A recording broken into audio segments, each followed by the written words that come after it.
এই উইকে যেমন মঙ্গল আর বুধবার দিন ক্লাস নেব, মোট কথা কামিং উইকে দুটো ক্লাস নেব, নেক্সট উইকে আবার একটা এক্সট্রা ক্লাস করিয়ে, ঠিক আছে? চল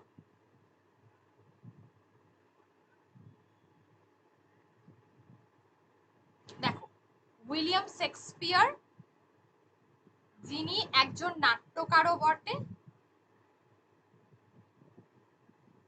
আবার একজন কবিও বটে, ঠিক আছে? কিন্তু শেক্সপিয়ার সব থেকে বিখ্যাত নাট্যকার হিসাবে, শেক্সপিয়ার সব থেকে বিখ্যাত একজন নাট্যকার হিসাবে শেক্সপিয়ারের নাটকের সংখ্যা হচ্ছে, নাটক হচ্ছে 37, 37টা। শেক্সপিয়ারের নাটক হচ্ছে 37টা, সনেট হচ্ছে 154টা, 154। কেমন? শেক্সপিয়ারের সনেট হচ্ছে, আমরা জানি সনেট দুজনের সব থেকে বিখ্যাত, একটা শেক্সপিয়ারীয় সনেট হয়, একটা পেত্রাকীয় সনেট হয়। তো শেক্সপিয়ারের সনেট সংখ্যা হচ্ছে 154।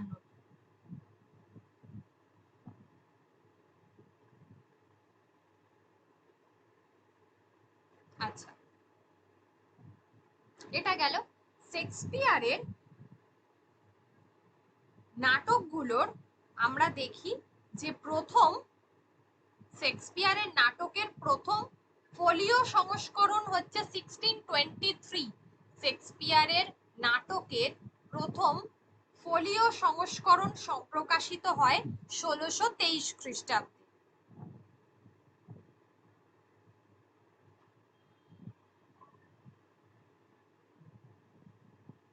যখন শেক্সপিয়ার অত বেশি পরিচিত ছিল না, জাস্ট নাটকগুলোকে জিস্ট আকারে প্রকাশিত হতো, তো সেই সংখ্যাটা হচ্ছে তোমার,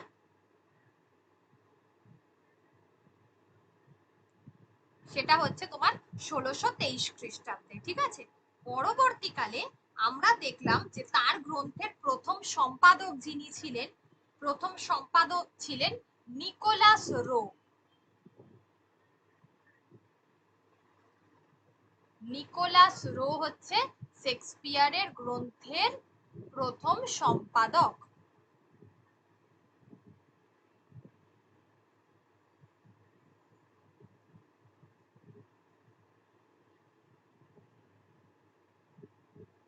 আচ্ছা, তাহলে এইটুকু বলো, কারোর আগে কোনো সমস্যা আছে কিনা?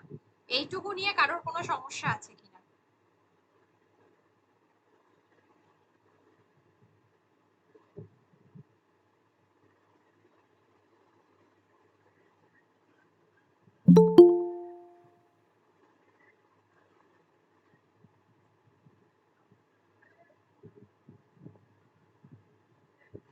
আজকে আমরা শেক্সপিয়ার আলোচনা করছি, উইলিয়াম শেক্সপিয়ার। এটা হচ্ছে আন্তর্জাতিক সাহিত্য, অর্থাৎ তোমরা জানো যে ইংরাজি সাহিত্যে শেক্সপিয়ারের একটা গুরুত্বপূর্ণ ভূমিকা। আমাদের সাহিত্যে যেমন রবীন্দ্রনাথ ঠাকুর হচ্ছে সব থেকে শ্রেষ্ঠ, সিমিলার ভাবে ঠিক ইংরাজি সাহিত্যে শেক্সপিয়ারকে সেই শ্রেষ্ঠত্বের জায়গাটাই দেওয়া হয়, ঠিক আছে? তাহলে শেক্সপিয়ারের, তিনি একজন কবিও ছিলেন, আবার একজন নাট্যকারও ছিলেন। তবে শেক্সপিয়ার নাট্যকার হিসেবে অনেক বেশি নাম করেছিলেন বা অনেক বেশি পরিচিতি পেয়েছিলেন। তার নাটকের প্রথম ফোলিও সংস্করণ প্রকাশিত হয় 1623 খ্রিস্টাব্দে। নাটকের সংখ্যা ছিল মোট 37টি, সনেটের সংখ্যা হচ্ছে 154 বা 154টি। তার গ্রন্থের প্রথম সম্পাদক ছিলেন নিকোলাস রো। তার গ্রন্থের প্রথম সম্পাদক ছিলেন কে না, নিকোলাস রো, ঠিক আছে?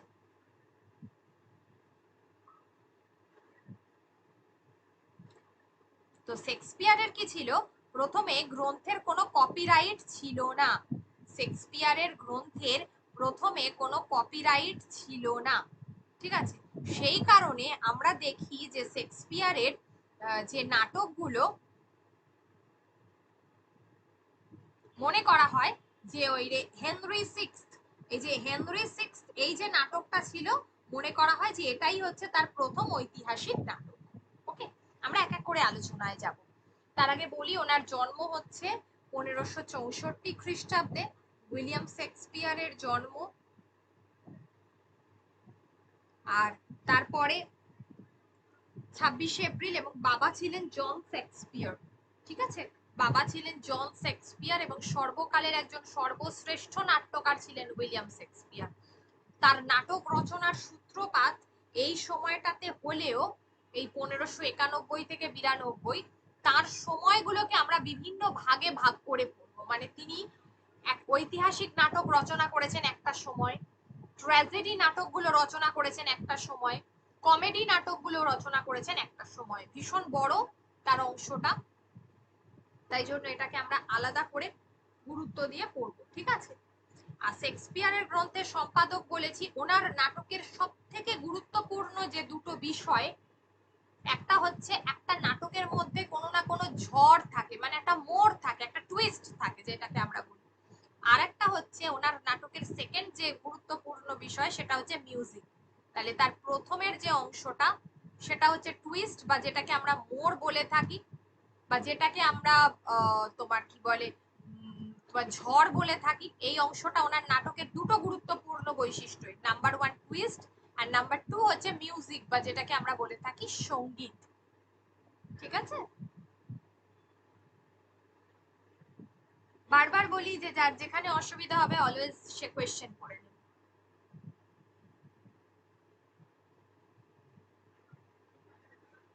এই যে দেখো, ওনার নাটকের সময়গুলোকে অবশ্যই বেশ কিছু ভাগে ভাগ করা গেছে, আলোচনা করে দিচ্ছি সবগুলো আলাদা আলাদা।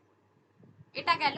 এবার যেটা হচ্ছে ওনার নাটকের, একটা হচ্ছে ওনার নাটকের কাহিনীগুলো কোথা থেকে নেওয়া হয়েছে। এক তো উনি ওনার নাটকের কাহিনী হয় ইতিহাস থেকে নিয়েছেন, ইতিহাস থেকে তিনি ওনার নাটকের কাহিনী সংগ্রহ করেছেন, অথবা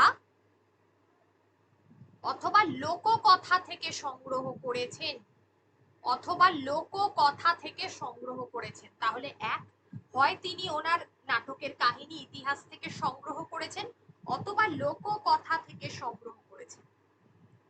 বিভিন্ন ধরনের তিনি চরিত্র সৃষ্টি করেছেন, এটা একদমই ঠিক কথা, কিন্তু বেশি করে খল চরিত্রগুলো সৃষ্টিতে তিনি পারদর্শিতা দেখিয়েছেন, মানে দুষ্ট চরিত্রগুলো। ঠিক আছে, তিনি টাইপ চরিত্র নয়, বরং খল চরিত্রগুলো সৃষ্টিতে পারদর্শিতা দেখিয়েছেন।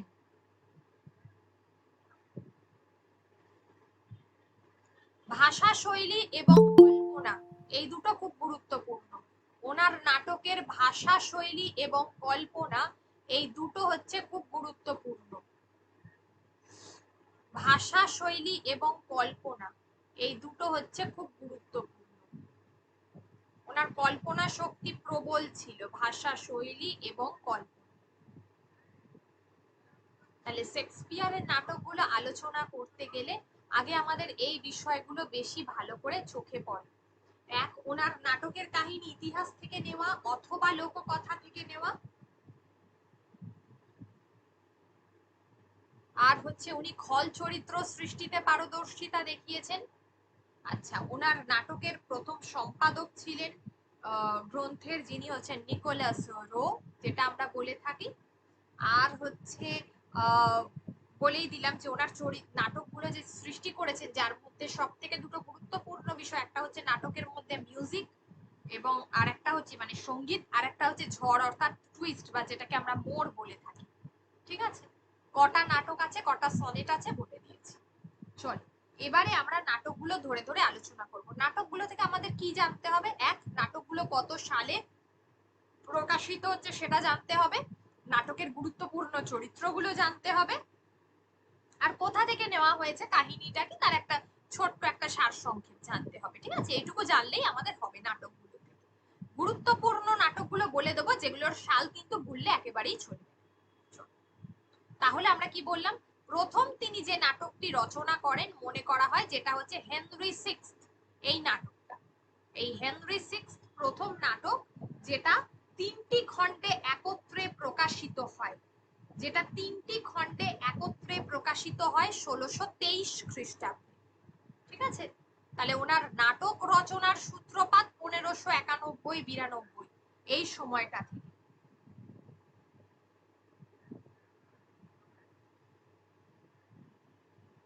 ওনার প্রথম ঐতিহাসিক নাটক হেনরি সিক্স হলেও নাটকটি প্রকাশিত হয় 1623 খ্রিস্টাব্দে। লেখাটা হয়তো আগে হয়েছিল কিন্তু প্রকাশিত হয়েছে অনেকটাই পরে।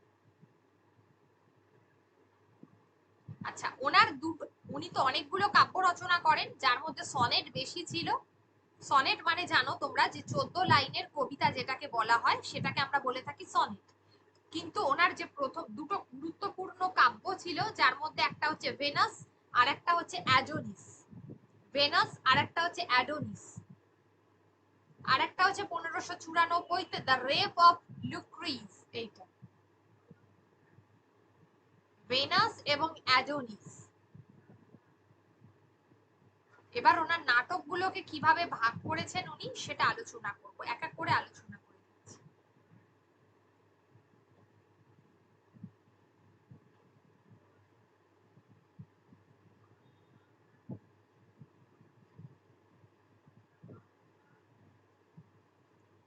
আচ্ছা,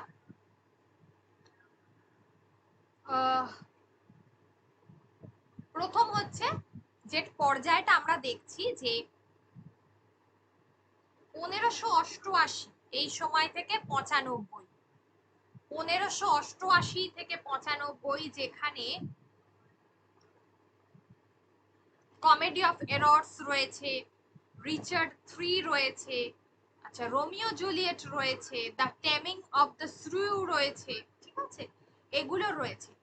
আচ্ছা, সেকেন্ড যে পর্যায় 1596 থেকে 1601, এই অংশে বিখ্যাত কমেডি নাটকগুলো Henry four, merchant of Venice, as you like it, twelfth night, এইগুলো রয়েছে, তোমরা এইভাবে পড়বে। তারপর 1601 থেকে 1608 বিখ্যাত ট্র্যাজেডি হ্যামলেট, ওথেলো, কিং লিয়ার, ম্যাকবেথ, এবং শেষের এই কটা। কিন্তু এইভাবে যদি তোমরা পড়ো তাহলে মনে রাখাটা একটু টাফ। তার থেকে বেটার ওয়ে যে একদম প্রথম আমরা যে নাটকটাতে যাই, যেটা হচ্ছে একটা একটা করে যদি মনে রাখি তাহলে আমার মনে হয় সেটা সহজ হবে। প্রথম হচ্ছে হেনরি সিক্স, যেটা 1623 খ্রিস্টাব্দে প্রকাশিত হয়। এর তথ্য যেগুলো গুরুত্বপূর্ণ, তিনটি খণ্ডে একসঙ্গে প্রকাশিত হয়েছিল, তিনটি খণ্ডে একসাথে প্রকাশিত হয়েছিল। এই নাটকের কাহিনী হলিনসেডের ক্রনিকল নাটক থেকে নেওয়া হয়েছে। হলিনসেড ক্রনিকল নাটক থেকে নেওয়া হয়েছে। ক্রনিকল, CHRONICL, ক্রনিকল, হলিনসেডের ক্রনিকল নাটক থেকে নেওয়া হয়েছে। এটি হচ্ছে প্রথম ঐতিহাসিক নাটক, উইলিয়াম শেক্সপিয়ারের প্রথম ঐতিহাসিক নাটক। তাহলে এই যে ইনফরমেশন গুলো দিলাম, যদি কারোর কোনো জায়গায় অসুবিধা থাকে বলো, আবার রিপিট করব।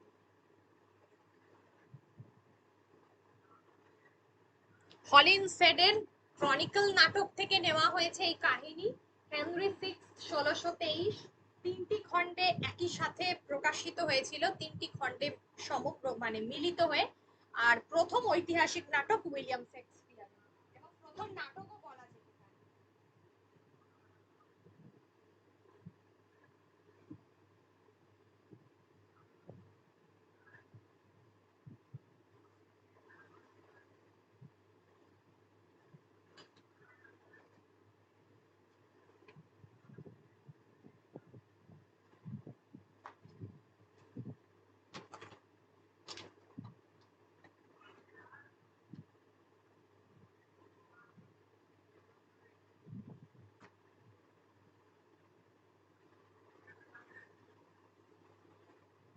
আচ্ছা চলো নেক্সট। নেক্সট ওনার নাটক ছিল কিং জন। কিং জন 1595, কিং জন শেক্সপিয়ারের যে নাটকটা ছিল কিং জন, ঐতিহাসিক নাটক। ঐতিহাসিক নাটকগুলো নিয়ে আলোচনা করছি। শেক্সপিয়ারের ঐতিহাসিক নাটক বলে তোমরা হেডিং করতে পারো, যার মধ্যে ফার্স্ট হচ্ছে হেনরি সিক্স, আর নেক্সট ওয়ান হচ্ছে কিং জন। কিং জন হচ্ছে 1595।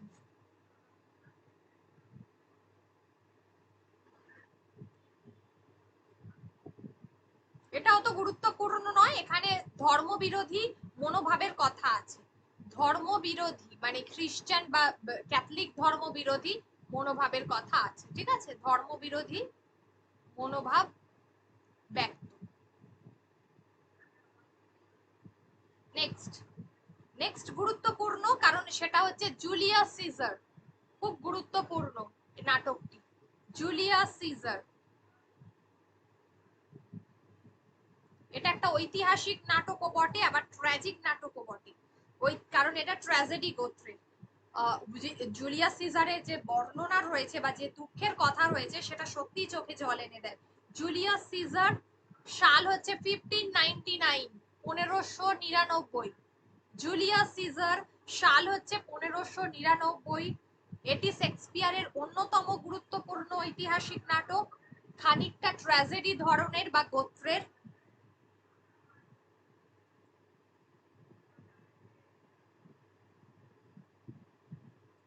জুলিয়াস সিজার ছিল প্রধান চরিত্র, জুলিয়াস সিজার ছিল প্রধান চরিত্র।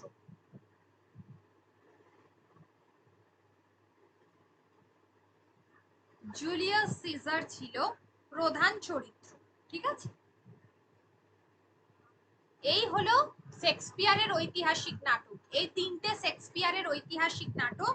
এবারে আমরা কমেডি নাটকগুলো আলোচনা করব, তার আগে বলো যদি কোনো অসুবিধা থাকে, বলো আছে। কমেডি নাটকে যাই।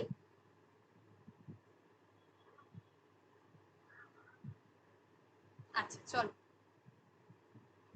নেক্সট হচ্ছে শেক্সপিয়ারের কমেডি নাটক।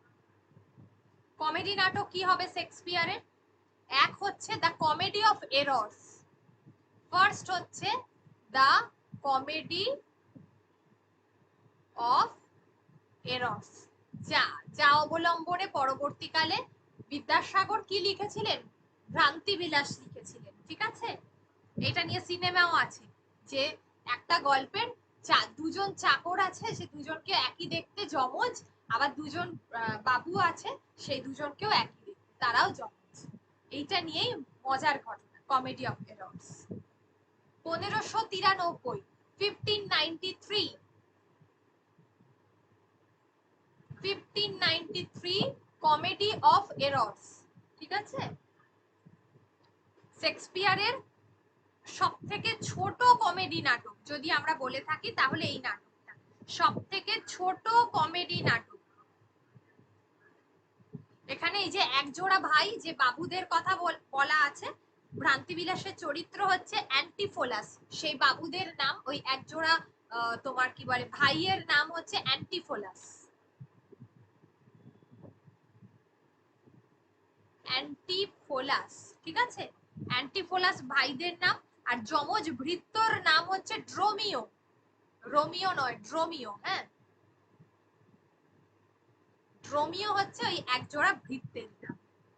এইটা নিয়ে কাহিনী কমেডি অফ এরর্স 1593, যা অবলম্বনে পরবর্তীকালে এটার অনুবাদ করেছিলেন ভ্রান্তিবিলাস বাংলাতে বিদ্যাসাগর, ঠিক আছে। আমরা যখন ঈশ্বরচন্দ্র বিদ্যাসাগর পড়ব তখন আমি এগুলো করিয়ে দেবো, তখন দেখতে পাবে, মনে করে রাখো, দেখতে পাবে। নেক্সট হচ্ছে পরেরটা হলো টু জেন্টলম্যান অফ ভেরোনা, অত গুরুত্বপূর্ণ নয়। টু জেন্টলম্যান অফ ভেরোনা এই নাটক, two gentleman of Verona, VERONA, Verona, VERONA, এটা হলো 1595, 1595, ওকে।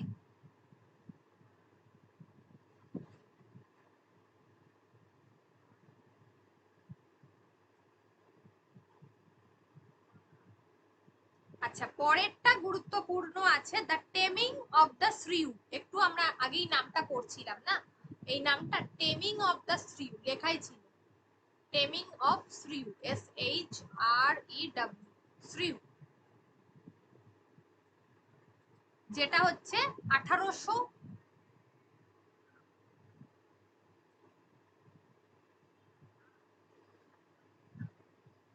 না টেমিং অফ দ্য শ্রিউ, আচ্ছা এটা হচ্ছে 1594,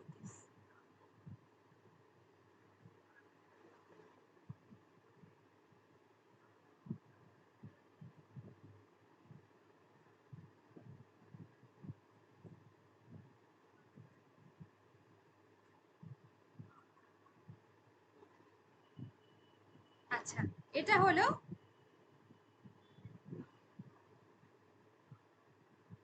শেক্সপিয়ারের লেখা একটা নাটকটির রচনাকাল, মূলত নাটকটি 1594-তে হচ্ছে প্রকাশিত বলে মনে করা হয়, প্রকাশিত, কিন্তু লেখা হয়েছিল 1590 থেকে 92 এর মধ্যে।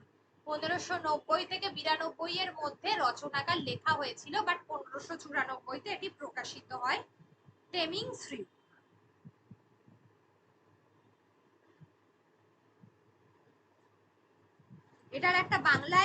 এটার বাংলায় একটা অনুবাদ রয়েছে, এই নাটকটার বাংলায় একটা অনুবাদ রয়েছে, একটা মজার নাটক এটা।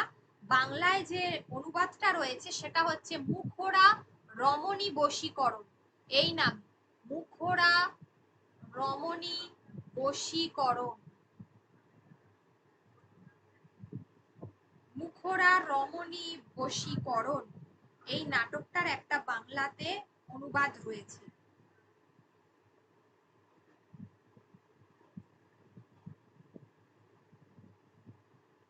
এর গুরুত্বপূর্ণ চরিত্র বা নাম চরিত্র বা প্রধান মুখ্য চরিত্র যদি কিছু থেকে থাকে সেটা হচ্ছে ক্যাথরিনা, সেটা হলো ক্যাথরিনা।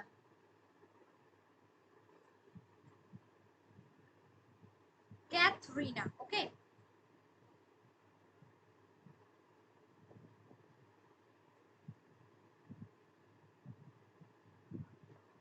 প্রধান চরিত্র হচ্ছে Katharina. The taming of the Shri হলো,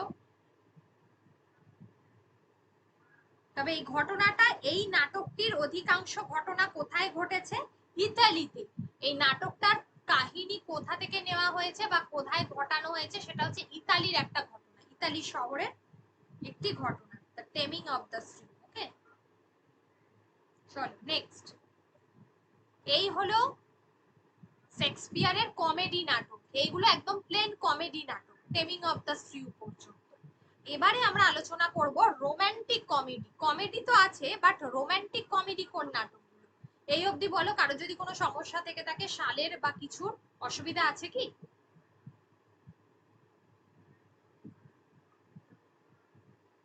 আছে? মুছবো বোর্ড?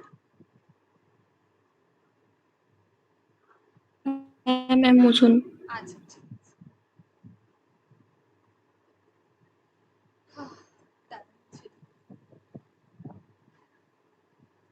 তাহলে এবারে আমরা যেটা আলোচনা করব, এতক্ষণ আলোচনা করলাম ঐতিহাসিক নাটক আর একটা হচ্ছে কমেডি নাটক। এবারে আমরা আলোচনা করব হচ্ছে রোমান্টিক কমেডি নাটক। ওকে, রোমান্টিক কমেডির মধ্যে প্রথমেই হচ্ছে কি পড়বে না, প্রথমে হচ্ছে মার্চেন্ট অফ ভেনিস, একেবারে ভিভিআই, একেবারে ভিভিআই, সেটা হলো মার্চেন্ট অফ ভেনিস। রোমান্টিক কমেডির মধ্যে প্রথমেই পড়বে কি না, merchant of Venice.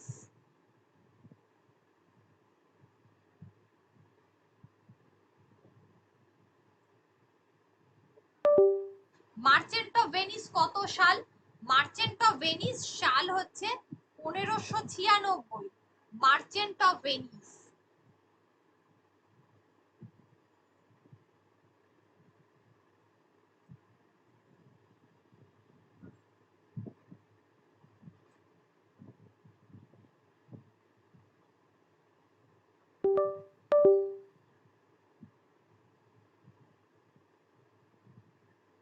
Merchant of Venice 1596,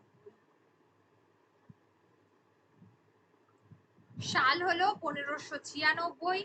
আচ্ছা, এই নাটকের বেশ কিছু গুরুত্বপূর্ণ চরিত্র আছে, যেমন পোর্শিয়া, প্রধান চরিত্র পোর্শিয়া আর বেসানিও।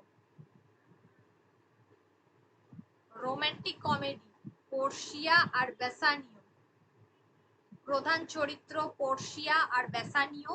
আর প্রধান যে মুখ্য চরিত্র সেটা হচ্ছে সাইলক, এই সরি দুষ্ট চরিত্র আর কি, খল চরিত্র, যেটা বলছিলাম না যে শেক্সপিয়ারের খল চরিত্র যে লিখেছেন সেগুলো খুব মানে মানুষের দৃষ্টি আকর্ষণ করেছে। তো তাদের যে নিষ্ঠুরতা সেই চরিত্রগুলো, সে তার মধ্যে একটা হচ্ছে এই মার্চেন্ট অফ ভেনিসের চরিত্রটা, সেটা হলো খল চরিত্র যেটা, সেটা হচ্ছে সাইলক। ঠিক আছে, সাইলক হচ্ছে সব থেকে গুরুত্বপূর্ণ চরিত্র।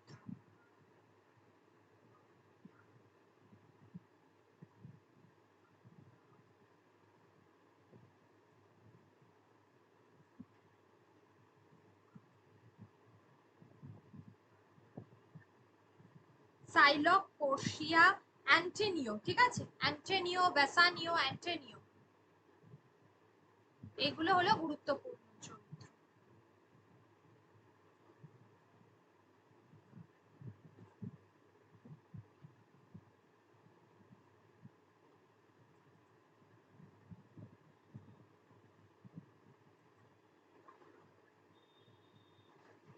এটা হলো 1596 এর চরিত্র।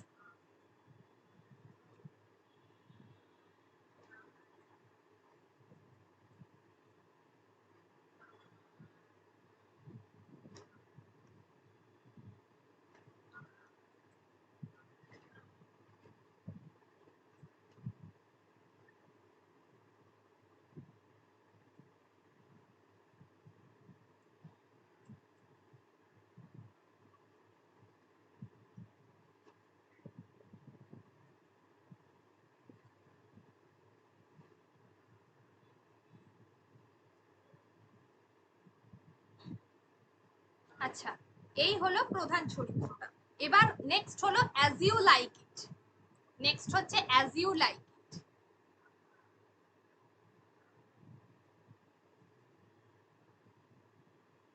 অ্যাজ ইউ লাইক ইট হচ্ছে 1600 সব থেকে গুরুত্বপূর্ণ এবং সেরা যদি রোমান্টিক কমেডি বলতে পারি তাহলে এই নাটকটা, যেটা আমরা অনেকে একটা ছোটবেলা, আমি জানি না যে তোমরা পড়েছো কিনা, একটা অংশ ছিল, ইংলিশে একটা টেক্সট ছিল ওই অ্যাজ ইউ লাইক ইট এর অংশ, যেখানে রোজালিন্ড অরল্যান্ডো, ঠিক আছে, যার প্রধান চরিত্র হচ্ছে রোজালিন্ড আর অরল্যান্ডোর প্রেম।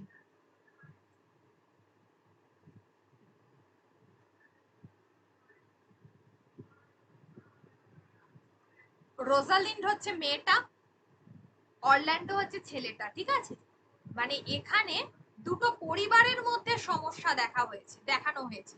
মানে দুই ভাই, তাদের সন্তানেরা রয়েছে, যেমন আরেক সিলিয়া আর অলিভিয়া, এই যে তাদের সন্তানেদের মধ্যে প্রেম দেখাচ্ছে, দিয়ে দুটো পরিবারের মধ্যে মিল হচ্ছে। এটাকেই আমরা বলে থাকি মোটামুটি চার জোড়া প্রেমিক প্রেমিকা এবং তাদের জীবনের সমস্যা, তাদের বিবাহের মধ্য দিয়ে তাদের পরিবারের মধ্যে সমস্যার যে এন্ড হচ্ছে, শেষ হয়ে যাচ্ছে, সেইটাই হচ্ছে নাটকের মূল উপজীব্য। 1600 লেখা অ্যাজ ইউ লাইক ইট সব থেকে ফেমাস রোমান্টিক কমেডি নাটক শেক্সপিয়ারের, 1600 সালে লেখা। আর যার প্রধান চরিত্র হচ্ছে তোমার রোজালিন্ড, অরল্যান্ডো, তারপর হচ্ছে cilia.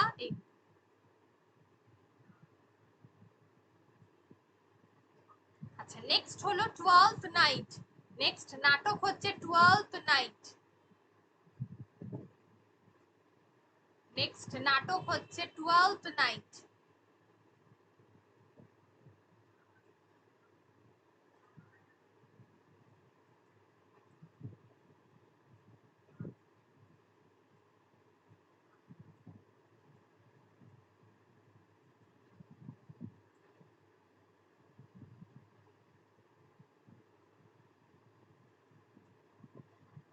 12th night.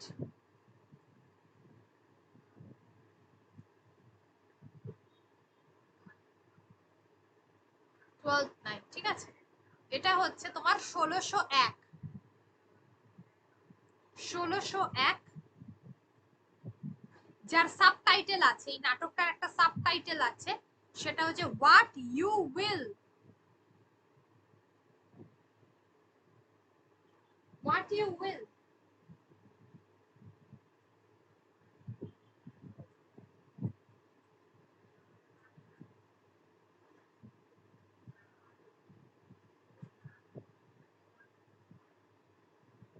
What you will, সেটা হচ্ছে 12th নাইটের ঘটনা।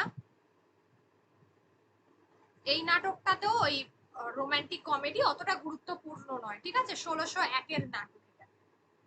এছাড়াও অন্যান্য যে সমস্ত কমেডি নাটকগুলো শেক্সপিয়ারের ছিল, যার মধ্যে একটা হচ্ছে সব থেকে গুরুত্ব গুরুত্বপূর্ণ, মানে দুটো আছে, যার মধ্যে একটা হচ্ছে লাভস লেভার্স লস্ট, আর একটা হচ্ছে আ মিডনাইট ড্রিম, আ মিড সামার নাইটস ড্রিম। ঠিক আছে, মিড সামার নাইটস ড্রিম এই নাটকটা।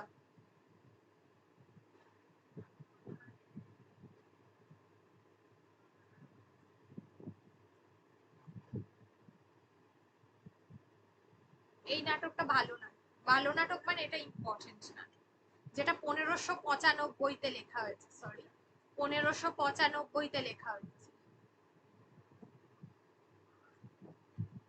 1595-তে মিড সামার নাইট স্ট্রিম এই নাটকটা লেখা হয়েছে।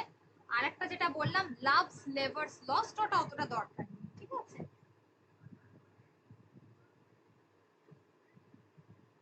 আচ্ছা এগুলো গেল। এবার শেক্সপিয়ারের একটা ডার্ক কমেডি নাটকের কথা বলবো, শেক্সপিয়ারের ডার্ক কমেডি। যারা ক্লাস 12 এর জন্য পরীক্ষা দেবে, 11-12 এর জন্য, তাদের নাটকের উপন্যাসের এই যে ডার্ক কমেডি, কমেডি কোনটা, তারপর ট্র্যাজেডি কোনটা, এর যে পরিভাষাগুলো হয় এই পরিভাষাগুলো পড়তে হবে। একাঙ্ক নাটক কোনটা, এইভাবে।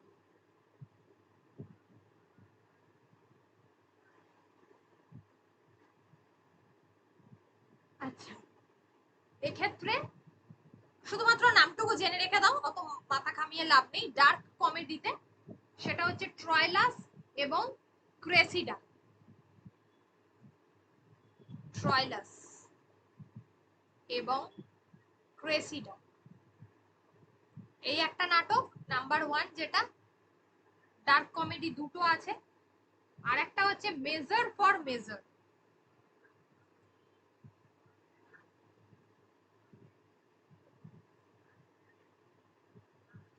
মেজিওর ফর মেজিওর। ঠিক আছে,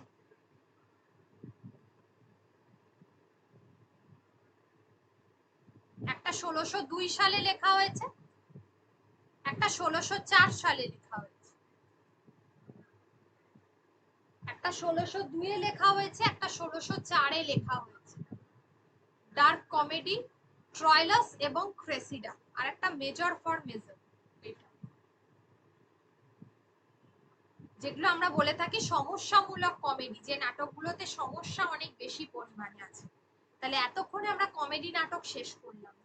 কমেডি নাটক নিয়ে দেখে নাও যে কারোর কোনো সমস্যা আছে কি, কোনো কমেডি নাটকে কারোর কোনো সমস্যা হয়েছে কোনো সাল লিখতে বা কিছুতে।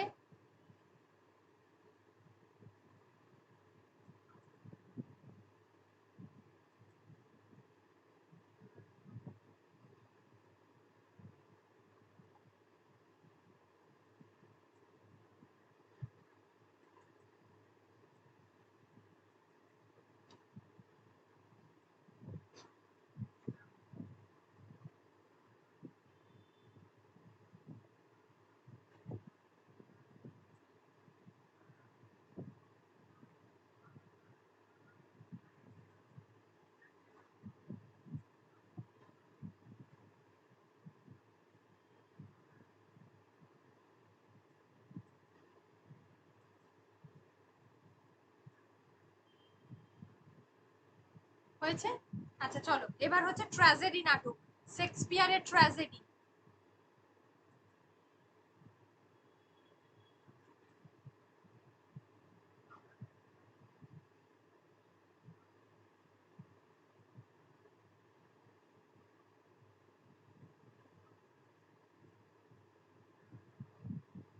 শেক্সপিয়ারের ট্র্যাজেডি, যার মধ্যে একটা হচ্ছে রোমিও অ্যান্ড জুলিয়েট।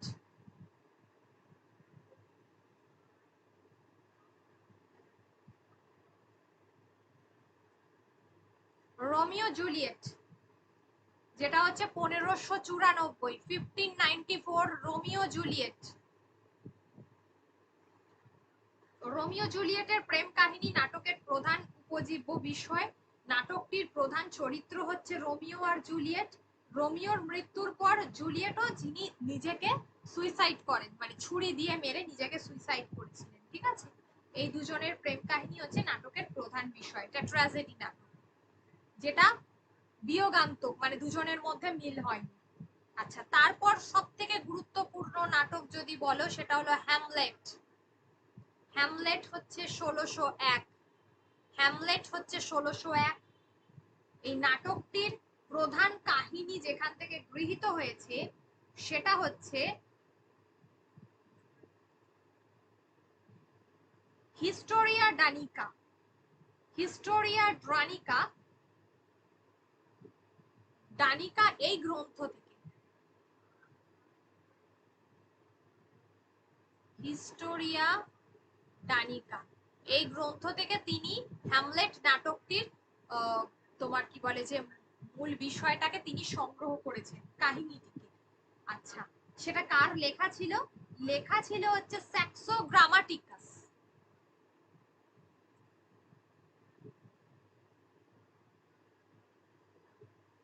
স্যাক্সো গ্রামাটিকাসের লেখা। এই স্যাক্সো গ্রামাটিকাসের লেখা হিস্টোরিয়া ডানিকা, ঠিক আছে, এই গ্রন্থটি। হ্যামলেট 1601। নাটকটির পুরো নাম ছিল the ট্র্যাজিক্যাল history of Hamlet or the Prince of Denmark. The Prince, তিনি দুটো নামকরণ করেছিলেন আগে, দ্য প্রিন্স অফ ডেনমার্ক একটা, আর একটা নামকরণ করেছিলেন দ্য ট্র্যাজিক্যাল হিস্টোরি অফ হ্যামলেট।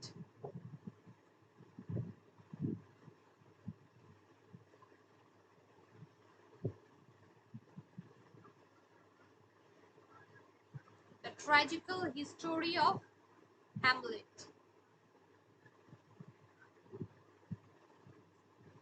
তাহলে এই দুটো নামকরণ তিনি করেছিলেন আগে, পরবর্তীকালে চেঞ্জ করে তিনি হ্যামলেট রাখেন। হ্যামলেট যেখানকার নাটকটির প্রধান ঘটনাস্থল দেখো বোঝাই যাচ্ছে ডেনমার্কে, দ্য প্রিন্স অফ ডেনমার্ক এই কথাটাতে কি বোঝা যাচ্ছে? নাটকটির প্রধান বিষয় হচ্ছে হত্যা, ষড়যন্ত্র, প্রতিহিংসা, বিশ্বাসঘাতকতা, এই বিষয়গুলোর মধ্য দিয়ে নাটকটার প্রধান চরিত্রগুলো এগিয়েছে। উল্লেখযোগ্য চরিত্র ছিল ক্লডিয়াস আর ওফেলিয়া। এই নাটকটা চরিত্র কিন্তু তোমাদের মনে রাখতে হবে, সেটা হচ্ছে ওফেলিয়া আর ক্লডিয়াস। এটা গুরুত্বপূর্ণ নাটক, ওকে, এটা গুরুত্বপূর্ণ নাটক। ওফেলিয়া আর ক্লডিয়াস, ওফেলিয়া আর ক্লডিয়াস এই নাটকের গুরুত্বপূর্ণ চরিত্র, এটা মনে রাখতে হবে।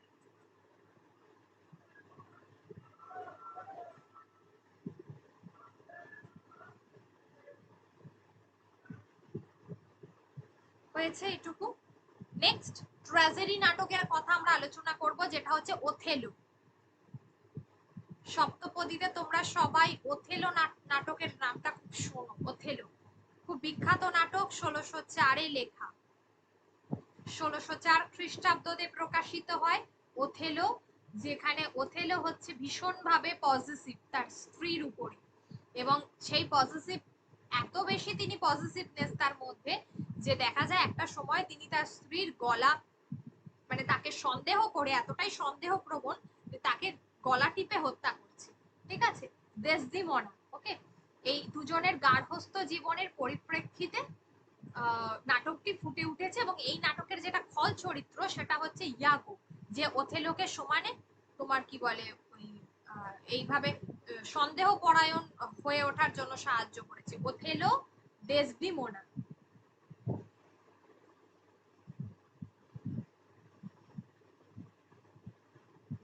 আর একটা হচ্ছে ইয়াগো, খল চরিত্রটা হলো ইয়াগো। যেমন সব থেকে গুরুত্বপূর্ণ খল চরিত্র আমরা যদি ওদিকে বলি সাইলক, তাহলে তারপরে কিন্তু ইয়াগো।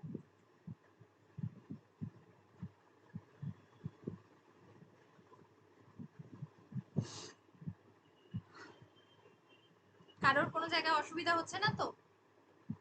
সব একদম চুপচাপ শুনছে? আচ্ছা চলো নেক্সট।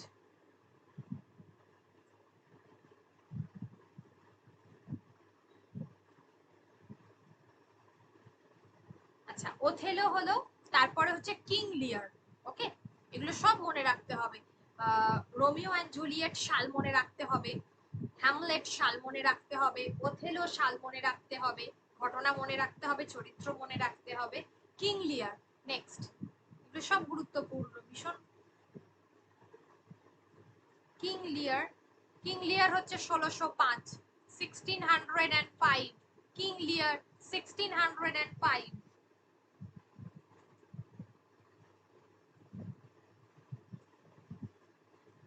রাজার 3টে কন্যা ছিল, তাদের নিয়েই নাম, মানে তাদের নিয়েই আর কি এই সমস্ত বিষয়, অতটা গুরুত্ব নয়, তবু জাস্ট সালটুকু মনে রেখে দিও তাহলেই হবে। আর এটা একটা ট্র্যাজেডি নাটক, এটুকু মনে রেখে দিও ব্যাস। নেক্সট চলো হচ্ছে ম্যাকবেথ। এটা মনে রাখতে হবে, এই ম্যাকবেথ, অ্যান্টনি ক্লিওপেট্রা, হ্যামলেট, এগুলো কিছু করার নেই, ভীষণ গুরুত্বপূর্ণ নাটক।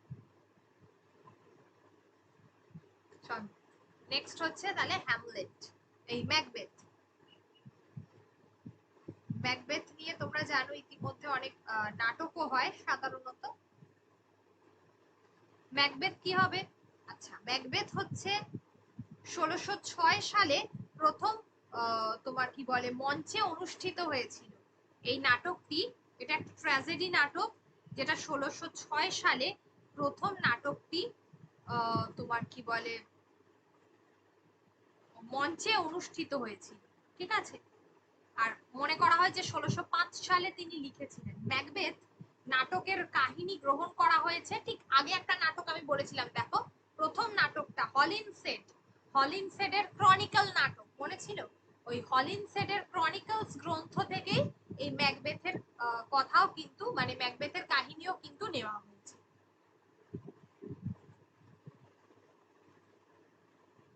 ম্যাকবেথ যে খুব উচ্চাভিলাষী ছিল, ভীষণ অ্যাম্বিশাস ছিল, সেই কারণে রাজা ডানকানকে হত্যা করে তিনি সিংহাসনে বসেন। এবং শেষ পর্যন্ত স্ত্রীর আত্মহত্যার পর ম্যাকবেথ, মানে লেডি ম্যাকবেথ যে ছিল, সে কিন্তু আত্মহত্যা করে, মানে ম্যাকবেথের স্ত্রী ছিল লেডি ম্যাকবেথ না, তো সেও আত্মহত্যা করে, তারপর ম্যাকবেথ নিঃসঙ্গ হয়ে পড়ে। এটাই হচ্ছে ম্যাকবেথের প্রধান চরিত্র, মানে ম্যাকবেথ আর লেডি ম্যাকবেথ। ভীষণ অ্যাম্বিশাস ছিল, যেখানে দেখা যায় যে স্কটল্যান্ডের ভীষণ একজন দুঃসাহসী সেনা প্রধান আর কি, মানে ওই যে ডানকানের কথা বলছি, যে রাজাটার কথা, ওই রাজাটারই তোমার কি বলে সেনা প্রধান ছিল, ঠিক আছে। আর মনে তো সেই সময় আমরা এই গল্পটার মধ্যে একটা ডাইনির কথা আমরা জানতে পারবো, ডাইন মানে উইচ, ডাইনের কথা আমরা জানতে পারবো, যে ভবিষ্যৎবাণী করতে পারছে যে একদিন কিনা স্কটল্যান্ডের রাজা হবে ম্যাকবেথ। এবং এইভাবে উচ্চাকাঙ্ক্ষার দ্বারা সে প্রলুব্ধ হয়, সে নিজের স্ত্রীর দ্বারাও মানে এক প্রকার তাড়িত হয়েছিল, মানে তার স্ত্রীও কৃতকর্মের দ্বারা তাড়িত হয়ে সে কি করলো, রাজা ডানকানকে হত্যা করলো, মানে তার স্ত্রীও বললো, কারণ লোভী ছিল তো, রাজা ডানকানকে হত্যা করে ফেললো, দিয়ে স্কটল্যান্ডের সিংহাসনে বসে পড়লো। কিন্তু তারপরেই দেখা গেল এই সবটাই তার অপরাধ বোধ এবং মানসিক বিকৃতি। এর ফলে কি হচ্ছে, সে মানে যাতে কেউ তাকে হত্যা না করতে পারে, সে সবার উপর সন্দেহ করতে শুরু করলো, নিজের রক্ষী যারা তাদেরকেও সন্দেহ করতো, একটা মানে অপরাধ বোধে মানে আর কি সে লিপ্ত হলো। তার ফলে সে একের পর এক খুন করতে শুরু করে, সেই সঙ্গে স্বৈরাচারী শাসক হয়ে ওঠে, একের পর এক হত্যাকাণ্ড করছে। এর ফলে কি হচ্ছে, গৃহযুদ্ধ বেঁধে গেল। তখন লাস্টে ম্যাকবেথ আর তার স্ত্রী দুজনেই উন্মাদ হয়ে যায়, এবং আলটিমেটলি ম্যাকবেথের স্ত্রী লেডি ম্যাকবেথ যে আত্মহত্যা করে, এবং তারপরে ম্যাকবেথ কি হলো, ম্যাকডাফার, ম্যাকডাফার মানে পরবর্তী যে আর কি ওই তোমার ম্যাকডাফার যার হাতে কিনা বন্দী হয় এবং লাস্টে তার মৃত্যু হয়, ঠিক আছে, পরাজিত। সব থেকে বিখ্যাত নাটক যদি হয় তাহলে ম্যাকবেথ, শেক্সপিয়ারের। ঘটনাটা বললাম, দেখো পড়ে দেখতে পারো, অনেক বড় বাংলা, যদি সহজ সরল ভাষায় যেটা তো খুব মানে আর কি অরিজিনাল যেটা, সেটা পড়াটা খুব টাফ ব্যাপার। বাংলাতে লেখা অনুবাদও আছে, দেখতে পারো। ম্যাকবেথ, ঠিক আছে, 1605, 1606 প্রথম মঞ্চস্থ হয়, ওকে, 1623 প্রথম মানে ফলিত আকারে প্রথম প্রকাশিত হয় ম্যাকবেথ। এবারে হলো অ্যান্টনি এন্ড ক্লিওপেট্রা।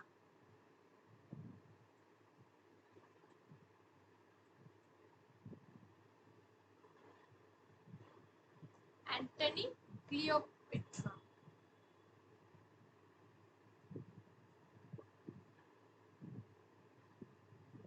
আচ্ছা, 1606 Antony Cleopatra.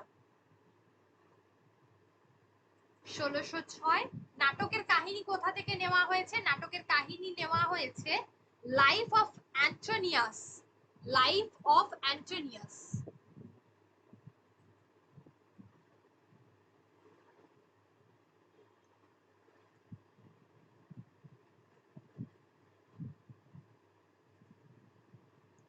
Life of Antonius এই গ্রন্থ থেকে নেওয়া হয়েছে, যেটা রোমান সাম্রাজ্য, ইজিপ্ট এইসবের আকারে ছিল। আর এখানে দেখা যাচ্ছে রোমান সম্রাট অ্যান্টনি আর মিশরের রানী ক্লিওপেট্রা এই দুজনের প্রেম কাহিনীকে কেন্দ্র করে ঘটনা এগিয়েছে। খুব যে গুরুত্বপূর্ণ তা। তবে শেক্সপিয়ারের ট্র্যাজেডি নাটকে আমরা ওই সব থেকে যেটা ভালো নাটক, যেটা ওই প্রতিহিংসা পরায়ণ এই জায়গাগুলো, তোমার কি বলে বিশ্বাসঘাতকতা, এগুলো খুব ভালো মতো দেখানো হয়েছে।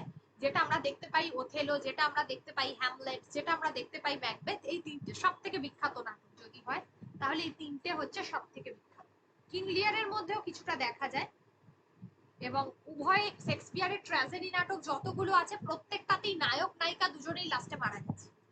নায়ক নায়িকা দুজনেই লাস্টে মারা গেছে শেক্সপিয়ারের যত ট্র্যাজেডি নাটক রয়েছে। আর নাটকগুলো ছিল মূলত কাব্যধর্মী। নাটকগুলো ছিল মূলত কাব্যধর্মী।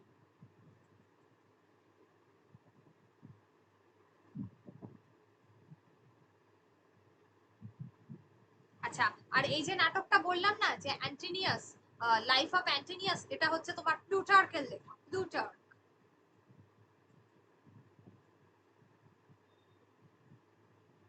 প্লুটার্কের লেখা। ওকে। আচ্ছা, নেক্সট হচ্ছে ট্র্যাজেডি কমেডি নাটক।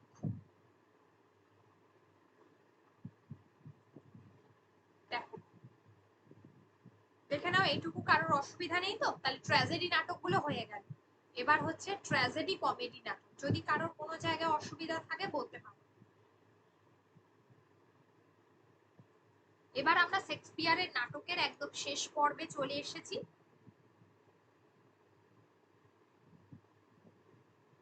আচ্ছা, শেক্সপিয়ার কোন যুগের নাট্যকার? ইংরেজি সাহিত্যে একটা যুগ মেনশন করে।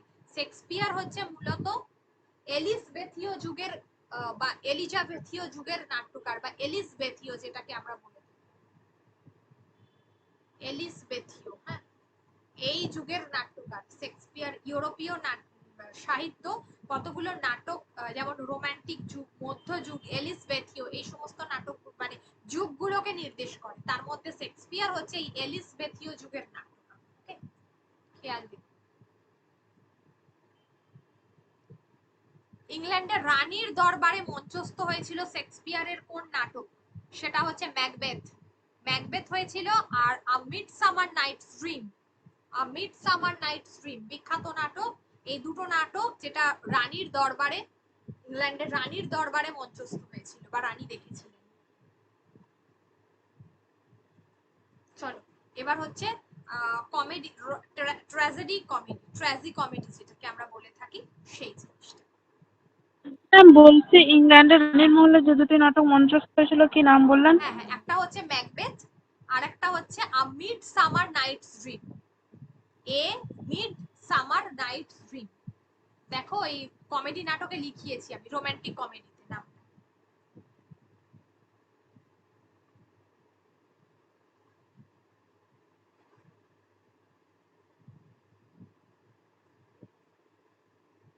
ভালো করে দেখবে, পুরো ইংরেজি সাহিত্য খুঁটিয়ে খুঁটিয়ে করতে হবে।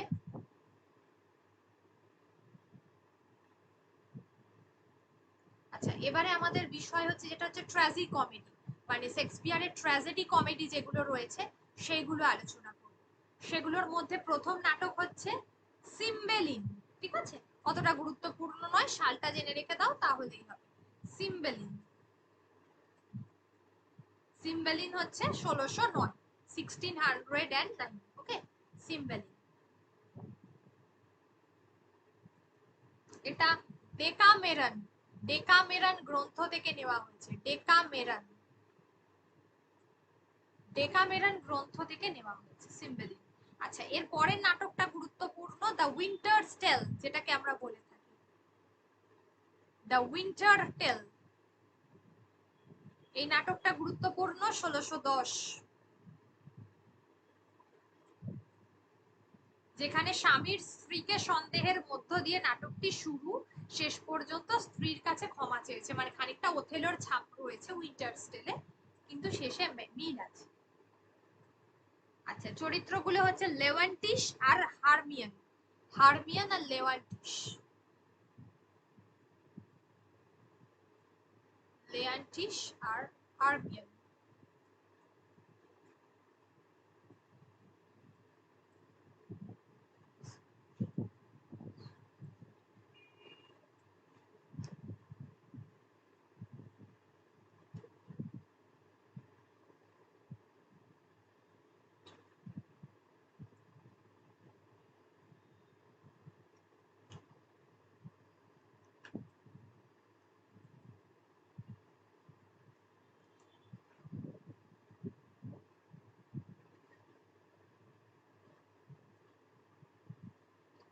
Winter's Tale 1610, Leontish and Harmion.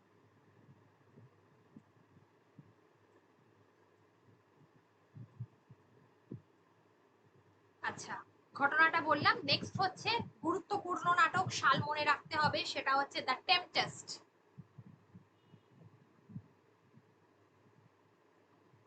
Tempest, হ্যাঁ, TEM PEST, টেম্পেস্ট। টেম্পেস্ট হচ্ছে 1611।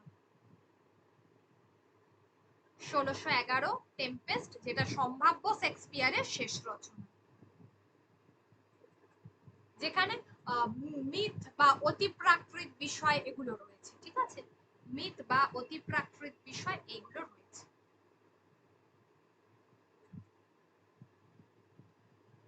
বা ইংরেজি সাহিত্যে শেক্সপিয়ারের সঙ্গে বোধহয় একজনেরই তুলনা চলে, সেটা হচ্ছে বার্নার্ড শ। শেক্সপিয়ারের সঙ্গে ইংরেজি সাহিত্যে যদি কারোর তুলনা করা হয়, তাহলে একজনেরই তুলনা হতে পারে, সেটা হচ্ছে বার্নার্ড শ। ওকে। আর বাংলা সাহিত্যে শেক্সপিয়ারের নাটক কে কে ব্যবহার করেছেন, সেটা হলো ঈশ্বরচন্দ্র বিদ্যাসাগর। বলেছি আগে যে তিনি ভ্রান্তিবিলাস, কমেডি অফ এরর্স নাটকটার বাংলা করেছিলেন, ভ্রান্তিবিলাস। এছাড়াও এই বিদ্যাসাগরের আগে আরেকজন এই মার্চেন্ট অফ ভেনিস নিয়ে লিখেছিলেন, তিনি হলেন Harachandra Ghosh. Harachandra Ghosh, merchant of Venice. Merchant of Venice, এইটার বাংলা অনুবাদ করেছিলেন হরচন্দ্র ঘোষ। কি নামে লেখা হয়েছিল সেটা? সেটা হচ্ছে ভানুমতি চিত্তবিলাস। তার নামটা ছিল ভানুমতি চিত্তবিলাস।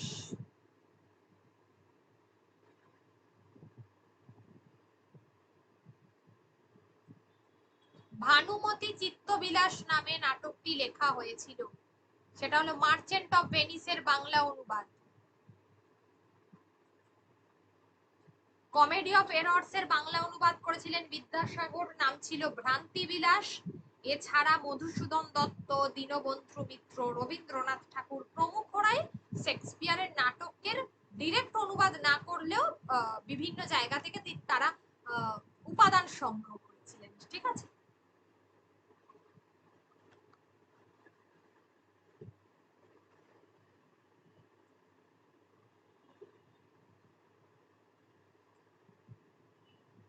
শেক্সপিয়ারের সময়কাল ভালো করে পড়বে, কোনটা কি জাতীয় নাটক।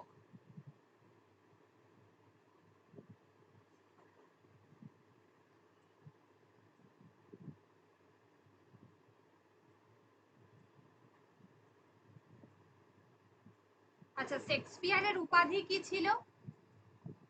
শেক্সপিয়ারের উপাধি কি ছিল? শেক্সপিয়ারের উপাধি ছিল দ্য নাইটেঙ্গেল।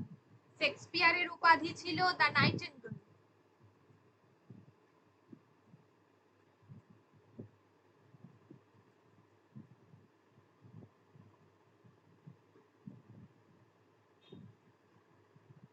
শেক্সপিয়ারের সঙ্গে বাঙালির প্রথম পরিচয় কবে ঘটে?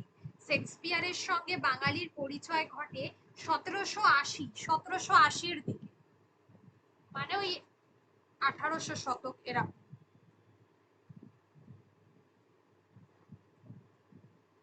শেক্সপিয়ারের নাটক ভারতে প্রথম কোথায় অভিনীত হয়? সেটা হলো কলকাতা। শেক্সপিয়ারের নাটক প্রথম ভারতে কোথায় অভিনীত হয়, সেটা হচ্ছে কলকাতা।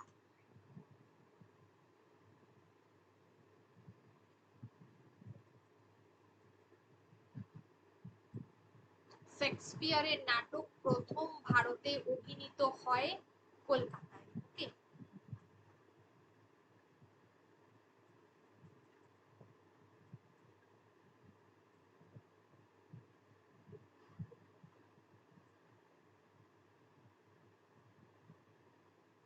ভারতে যে যে নাটকগুলো অভিনীত হয়েছিল, যার মধ্যে merchant of Venice, Romeo Juliet, Hamlet, Othello এইগুলো ছিল। ভারতে যে যে নাটকগুলো শেক্সপিয়ারের অভিনীত হয়েছিল প্রথম দিকে, সেগুলো হচ্ছে ওথেলো ছিল, হ্যামলেট ছিল, মার্চেন্ট অফ ভেনিস ছিল, রোমিও জুলিয়েট ছিল।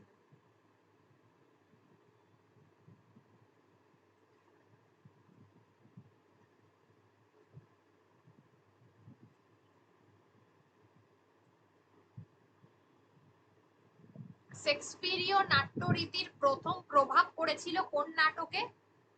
শেক্সপিয়ারের কোন নাটকের বাংলা সাহিত্যে প্রথম কোন নাটকের প্রভাব পড়ে? সেটা হচ্ছে ওই তিনটে নাটকেরই প্রভাব পড়েছিল, একটা হচ্ছে শর্মিষ্ঠা, একটা পদ্মাবতী, একটা কীর্তিবিলাস। শর্মিষ্ঠা, পদ্মাবতী আর কীর্তিবিলাস।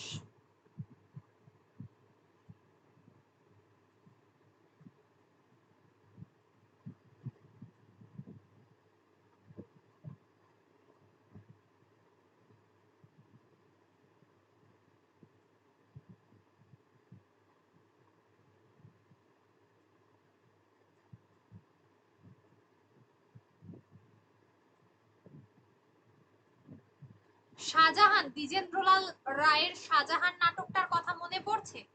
এই নাটকটাতে শেক্সপিয়ারের কোন নাটকের সাথে এই নাটকের মিল রয়েছে? বাংলা সাহিত্যে দ্বিজেন্দ্রলাল রায়ের শাহজাহান নাটকের কথা মনে পড়ছে? পড়াইনি এখন, দ্বিজেন্দ্রলাল রায় পড়িয়ে দেব। তো সেই নাটকটির সঙ্গে শেক্সপিয়ারের কোন নাটকের মিল রয়েছে? সেটা হলো কিং লিয়ার। কিং লিয়ার।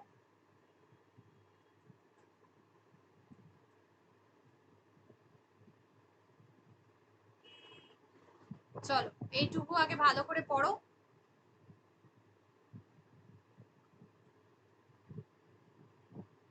শেক্সপিয়ার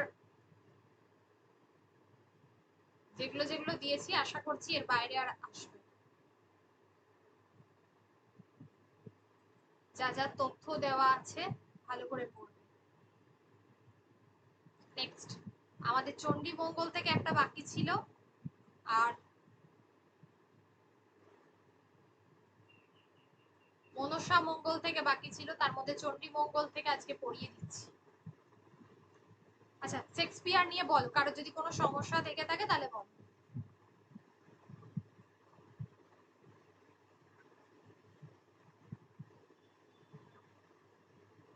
শেক্সপিয়ার নিয়ে কারোর কোনো সমস্যা আছে? কেউ কিছু জিজ্ঞাসা করবে?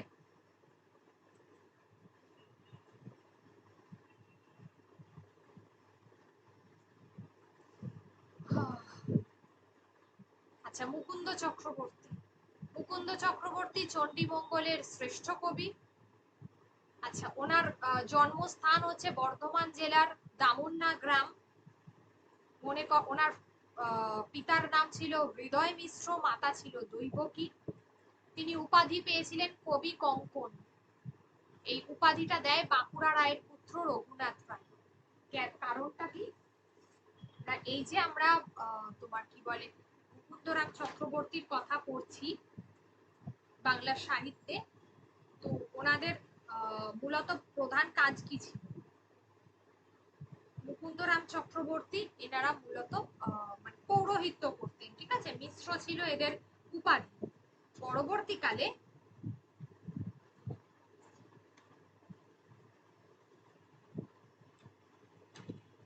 পরবর্তীকালে কি হচ্ছে, কবি কঙ্কন তিনি তার যে চরিত্রগুলো লেখেন, যার মধ্যে আখেটিক খণ্ডটা খুব গুরুত্বপূর্ণ ছিল, ঠিক আছে?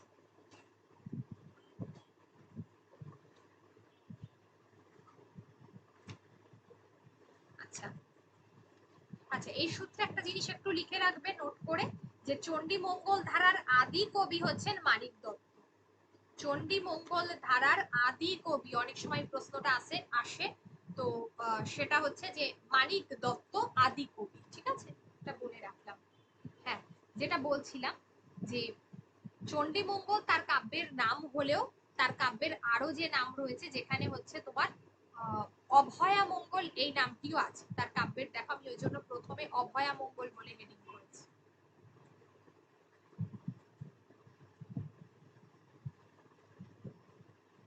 তার উপাধি ছিল কবি কঙ্কন, তার আসল নাম ছিল মুকুন্দ, আর এই উপাধিটি দিয়েছিলেন তাকে আশ্রয়দাতা রঘুনাথ রায়। এই রঘুনাথ রায় যাকে তিনি পড়াতেন, মুকুন্দ রায় ছিল। মূল বিষয়টা হচ্ছে এটাই যে বাংলা ভাষা এবং বাংলা সাহিত্য বিষয়ক প্রস্তাব এই গ্রন্থে মুকুন্দ চক্রবর্তীর ডিটেলসটা জানা যায়।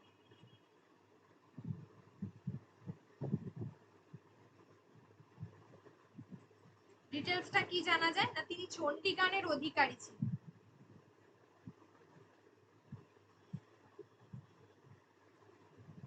তার বাবা দুটো সন্তান, একটা কবিচন্দ্র আর একটা ছিল মুকুন্দ, দুই পুত্র এবং দুই কন্যা। ঠিক আছে, আবার মুকুন্দের আবার দুই পুত্র দুই কন্যা ছিল। ঠিক আছে, তাহলে কবিদের পূর্বপুরুষ মাধব ওঝা, যার নিবাস ছিল কর্ণপুরী। পরবর্তীকালে তারা ওই ঠাকুর দেবতা বললাম যে পুজো করত, সেই জন্য তারা দামুন্না গ্রামে চলে আসে। এই দামুন্নায় কবি মুকুন্দের নিবাস, যার বর্তমান যে জায়গাটা সেটা হচ্ছে বর্ধমান জেলার রায়না, বর্ধমান জেলার রায়না। ঠিক আছে,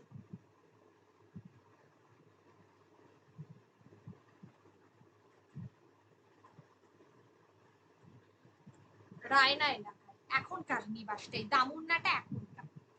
তো তারা কি ছিল, পুরুষানুক্রমে কবিরা দামুন্নার যে তালুকদার, যে ওখানকার গোপীনাথ নন্দীর জমি ভোগ করত।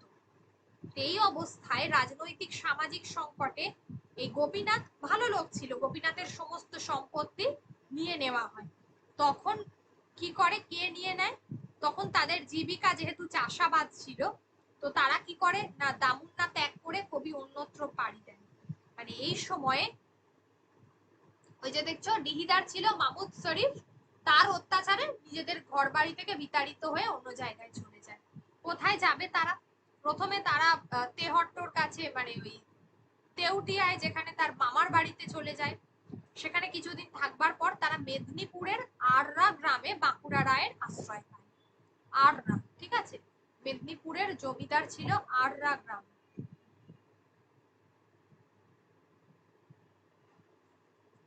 এই আররা গ্রামের বাঁকুড়া রায়ের কাছে আশ্রয় পায়, তার পুত্র রঘুনাথ রায়কে তিনি পড়াতেন বা তার গৃহ শিক্ষক হিসাবে নিযুক্ত হন। এখানেই কবি কাব্য রচনা করলেন। তার যে কালজ্ঞাপক যে কয়েকটা ছত্র আমরা জানতে পারি, যেখান থেকে জানা যায় যে 1400 তিনি ষোড়শ শতকের কবি। 1466 শকাব্দ, যেটা হচ্ছে 1544। ঠিক আছে, 1544। তাহলে ওনার যে তোমার কি বলে কালজ্ঞাপক যে ছত্র আছে কাব্যে, সেখান থেকে জানা যায় যে 1466 শকাব্দ। এই শকাব্দ থেকে এটাকে সালে কি করে নিয়ে যাওয়া যায়, এর থেকে 78 যোগ করতে হয়, দিলে যেটা বেরোবে সেটা হচ্ছে দেখো 1544। মনে করা হয় যে এই সময়ে মুকুন্দ চক্রবর্তী তার কাব্য রচনা করেন। পরবর্তীকালে আবার অনেকে এটাকে বদলে বা দীনেশ চন্দ্র সেন বলছেন যে তিনি 1577 খ্রিস্টাব্দে তার দামুন্না ত্যাগ বা কাব্য রচনার সময়কে তিনি নির্ধারণ করেছেন। দীনেশ চন্দ্র সেন আবার কি বলছেন, না 1577।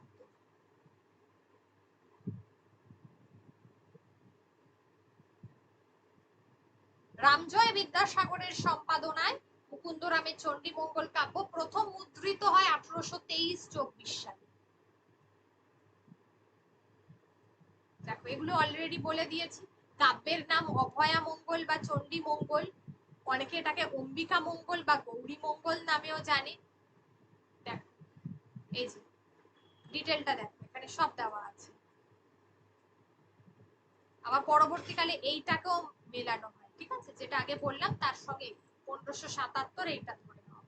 আচ্ছা, ওনার কাব্য প্রথমে আমরা দেখি যে বিভিন্ন জিনিস, যেমন তার কাব্যে এই যে ফুল্লরা আর ক্যালকেতু, ফুল্লরার যে সারা 12 মাসটা যেটাকে বলা হয়, 12 মাসের বিভিন্ন তার অনুষ্ঠান বা তার দুঃখ, স্বামী তার দিকে দেখে না, এই সমস্ত জায়গাগুলো যে ফুটিয়ে তুলেছেন, মূলত এই কারণেই মুকুন্দরাম চক্রবর্তীর কাব্যে প্রথমবার, মানে মধ্যযুগীয় কাব্যে উপন্যাস লক্ষণ যদি আমরা বলি, তাহলে একমাত্র তোমার মুকুন্দরাম চক্রবর্তীর কাব্যেই দেখা যায়। এবং মনে করা হয় যে তিনি যদি আধুনিক যুগে জন্মাতেন, তাকে সার্থক ঔপন্যাসিকই বোধহয় বলা হতো, তিনি এত ভালো কাব্যটা লিখেছেন। তার কাব্যে গ্রন্থ উৎপত্তির অংশ যেখানে মানসিংহের উল্লেখ আছে, তার কাব্যে মানসিংহের উল্লেখ আছে। এই মানসিংহ যিনি বিহারে নিযুক্ত হন 1587 খ্রিস্টাব্দে, তিনি আফগানদেরকে দমন করেছিলেন। তিনি মোগলদের একজন খুব বিশ্বাসভাজন মানুষ ছিলেন, বাংলার শাসক ছিলেন তিনি 1594 থেকে 1606, যেটা তার কাব্যের গ্রন্থ উৎপত্তির কারণে এই মানসিংহের কথা আছে, মানে তার কাব্যে আমরা ঐতিহাসিক সচেতনতার কথাও কিন্তু জানতে পারি। তার কাব্যে তিনি ঐতিহাসিক সচেতনতা বা ইতিহাসের উপাদানকেও কিন্তু উল্লেখ করেছেন। কার নাম উল্লেখ করেছেন? মানসিংহ, যে মোগলদের হয়ে কাজ করেছিলেন, বাংলার শাসক ছিলেন। কবে? 1594 থেকে 1606।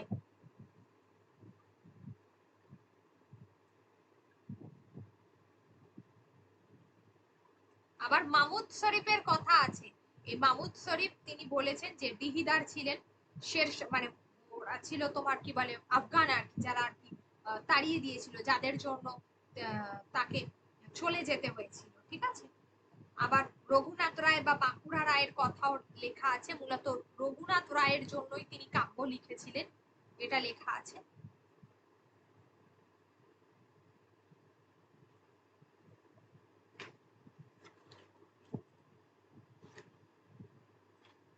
অনেকেই, শ্রীকুমার বন্দ্যোপাধ্যায় বলেন যে তিনি 1579 সাল হচ্ছে তার গ্রন্থের রচনাকাল। আশুতোষ ভট্টাচার্য আবার বলেছেন যে না, 1594 থেকে 1600 খ্রিস্টাব্দ হচ্ছে তার কাব্যের রচনাকাল, ঠিক আছে। তাহলে শ্রীকুমার বন্দ্যোপাধ্যায় বলছেন, শ্রীকুমার বন্দ্যোপাধ্যায় বলছেন হলো 1578, 1578-79, এই সময়টা হচ্ছে তার কাব্যের রচনাকাল। আবার আশুতোষ ভট্টাচার্য বলছেন, এরা বিখ্যাত সাহিত্য সমালোচক, আশুতোষ ভট্টাচার্য কি বলছেন? তিনি আবার বলছেন 1594 থেকে 1600 খ্রিস্টাব্দ, এগুলো হচ্ছে তার। তবে 1577 হচ্ছে একদম পারফেক্ট সাল, এটাই মনে করা।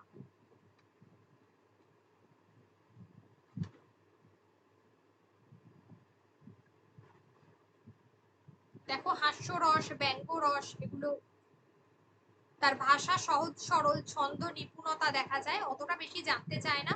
মুকুন্দরামের কাব্যে দুঃখ থাকলেও তাকে দুঃখবাদী কবি বলা যায় না, এটা খুব ইম্পর্টেন্ট, কেননা দুঃখকে তিনি তাড়িয়ে তাড়িয়ে উপভোগ করেছেন, একে দুঃখবাদী কবি কখনোই বলা যায় না।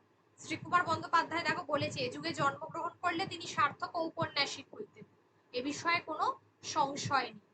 আচ্ছা, তার গুরুত্বপূর্ণ চরিত্র দেখো, মুরারিশীল, ফুল্লরা, দেবী চণ্ডী, তারপরে কালকেতু, এই চরিত্রগুলো খুব গুরুত্বপূর্ণ।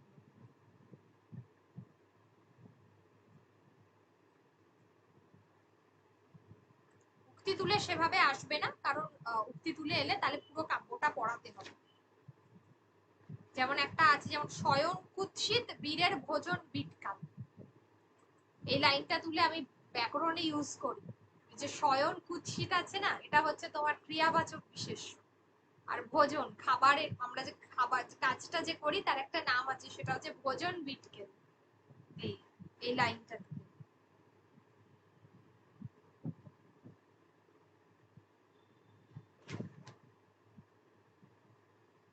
চরিত্রর মধ্যে বারবার বললাম কালকেতু, ফুল্লরা, মুরারিশীল, ভারু দত্ত, ধনপতি, এই মুরারিশীল আর ভানু দত্ত এই দুটো হচ্ছে খুব গুরুত্বপূর্ণ।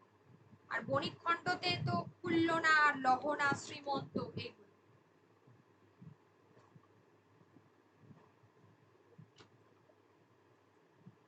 মিশ্র কলাবৃত্ত ছন্দের তোমার কি বলে প্রয়োগ ঘটেছে, মিশ্র কলাবৃত্ত ছন্দ।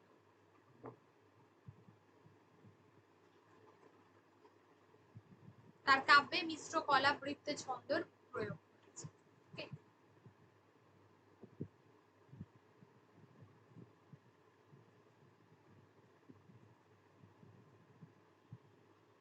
এবারে দেখো কেতকা দাস ক্ষেমানন্দ, মুকুন্দরাম চক্রবর্তী চণ্ডী মঙ্গল ধারার কবি, ষোড়শ শতকের কবি। ঠিক আছে, মুকুন্দরাম চক্রবর্তী হচ্ছে চণ্ডী মঙ্গল ধারার কবি, বলে দিচ্ছি। চণ্ডী মঙ্গলের শ্রেষ্ঠ কবি, ষোড়শ শতকের কবি।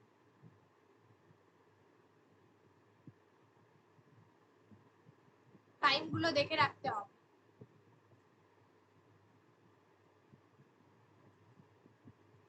আর কেতকা দাস ক্ষেমানন্দ সপ্তদশ শতকের কবি, পশ্চিমবঙ্গ থেকে মনসা মঙ্গল ধারার কবি। আমরা বিজয়গুপ্ত পড়েছিলাম আগের দিনকে, বিজয়গুপ্ত কিন্তু বাংলাদেশের কবি ছিলেন, তাই না? এই প্রথম যিনি মধ্যযুগের কবি, কিন্তু তিনি পশ্চিমবঙ্গ থেকে তোমার কি বলে মানে বাস করছেন আর কি। ঠিক আছে, এইখানে আমরা দেখতে পাবো যে তার জন্মস্থান হচ্ছে বর্ধমান জেলার কাঁদড়া কায়স্থ বংশে। প্রকৃত নাম ছিল ক্ষেমানন্দ, পিতার নাম হচ্ছে শঙ্কর মণ্ডল, তার কাব্যের নাম মনসা মণ্ডল।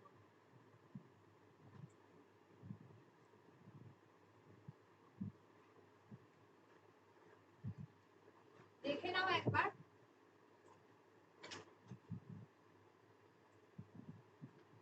প্রত্যেকটা নোটে এমসিকিউ দেওয়া আছে, সেগুলো প্র্যাকটিস করছো তো? উত্তর তো করে দিয়েছি, পড়া কি হচ্ছে সেটা তো বুঝতে পারবো আমি। নেক্সট উইকে এক্সাম নেব যখন, বলে দেবো, এই উইকেই বলে দেবো বুধবারের মধ্যে যে কবে নেব পরীক্ষা, ডেটটা দিয়ে দেবো।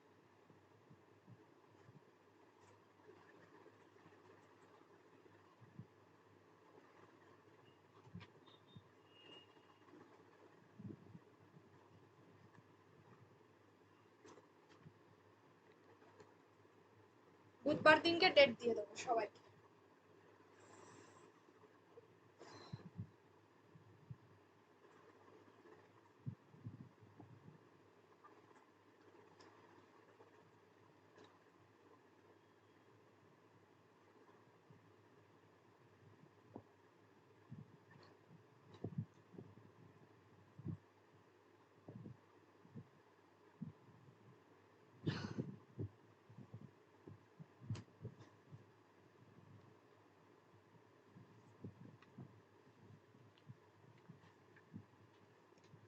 তাহলে সপ্তদশ শতকের কবি বারবার বললাম, যেটা হচ্ছে তোমার অবশ্যই ইনি হচ্ছেন পশ্চিমবঙ্গ মনসা মঙ্গল ধারা থেকে ইনি পশ্চিমবঙ্গের মনসা মঙ্গল কাব্য ধারার ইনি শ্রেষ্ঠ কবি। ঠিক আছে, যদিও তার কাব্য সমগ্র বাংলাদেশেই প্রচার লাভ করেছিল। তিনি ক্ষেমানন্দী নামে পরিচিত ছিলেন এবং কলকাতা বিশ্ববিদ্যালয় থেকে যতীন্দ্রমোহন ভট্টাচার্য প্রথম ক্ষেমানন্দের মনসা মঙ্গল প্রকাশ করেছিলেন। কলকাতা বিশ্ববিদ্যালয় থেকে তোমার কি বলে প্রথম ক্ষেমানন্দের যতীন্দ্রমোহন ভট্টাচার্য প্রথম তার কাব্যটি কি করেন, ক্ষেমানন্দের এই মনসা মঙ্গল প্রকাশ করেন। বর্ধমান জেলার তার নিবাস ছিল বর্ধমান জেলায়, যেটা হচ্ছে বলভদ্র তালুক, বলভদ্র তালুক, যেখানকার দামোদর তীরবর্তী কাঁদড়া গ্রামে এক কায়স্থ বংশী। ঠিক আছে, বলভদ্র তালুক মানে মহকুমা যেটাকে আমরা বলি এক কথা, আর কাঁদড়া গ্রাম কায়স্থ বংশ, এটা তো ঠিক আছে, দামোদর তীরবর্তী।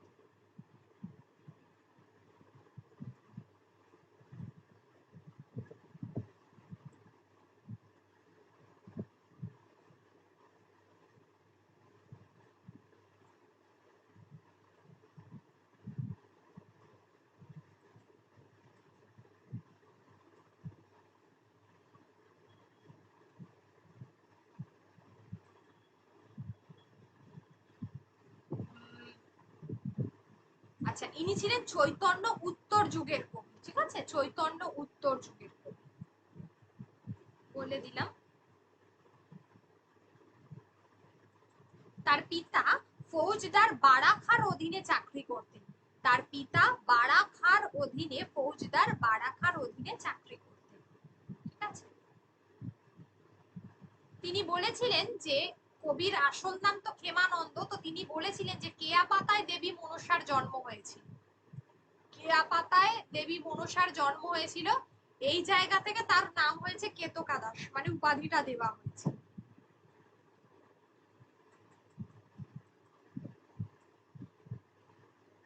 ওনার কাব্যের তিনি নামকরণ করেছিলেন জগৎ মঙ্গল বা জগতী মঙ্গল বলে। যতীন্দ্রমোহন ভট্টাচার্য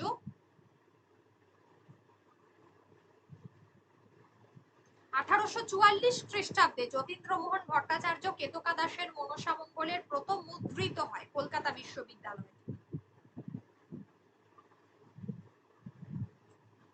তার ভাষা ছিল সহজ সরল।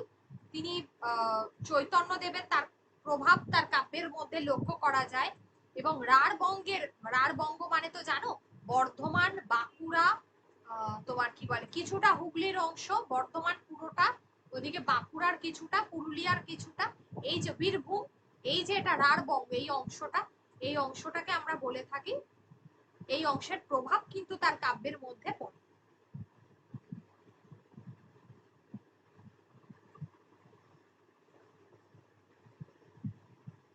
আচ্ছা, ওনার কাব্যের নামকরণ করেছিলেন জগতী মঙ্গল, ঠিক আছে, কাব্যের নামকরণ করেছিলেন জগতী মঙ্গল।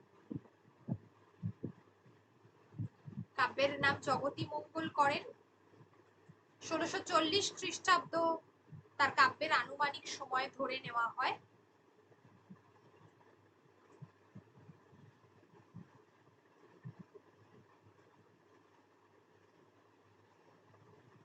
আচ্ছা, ওনার কাব্যে বেহুলার ভাসান পথে 22টি ঘাটের কথা রয়েছে।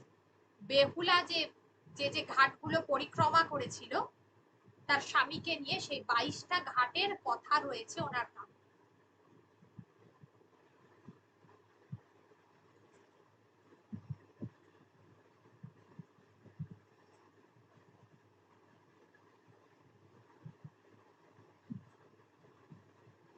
অন্যান্য মঙ্গল কাব্যর কবিদের মতো কেতকা দাস তার কাব্যে দেবীর স্বপ্নাদেশের কথা উল্লেখ করেননি। অন্যান্য মঙ্গল কাব্যে আমরা দেখতে পাই তো যে বলেছে যে দেবীর স্বপ্নাদেশ পেয়ে তবে সে কাব্য রচনা করতে উদ্যত হয়েছে বা লিখতে চেয়েছে। তো কেতকা দাসের কাব্যে আমরা কিন্তু সেই ধরনের কোনো কথা আমরা জানতে পারি না।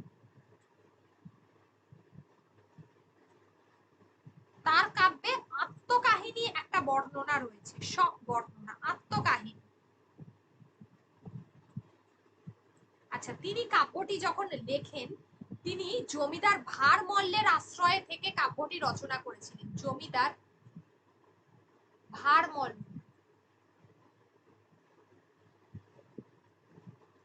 আশ্রয়ে কাব্য রচনা করেন।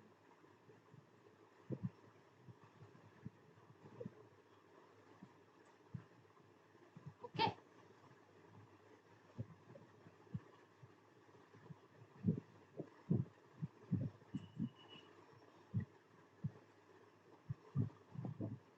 তিনি বলেছেন মনসার জন্ম হয়েছে কেয়া পাতা থেকে, মানে পদ্ম পাতা থেকে, এরকম বলা। ওনার কাব্যে বারবার বলেছি যে এই যে এখানে রয়েছে বাদবাকিটা যেটা বললাম, এই যে চৈতন্য পরবর্তী যুগের কবি, যা যা প্রত্যেকটা দেখবে তোমাদের, আমি যে যে পয়েন্টস গুলো বলেছি প্রত্যেকটা পয়েন্টস তোমাদের নোটের মধ্যে পড়ে দেওয়া আছে।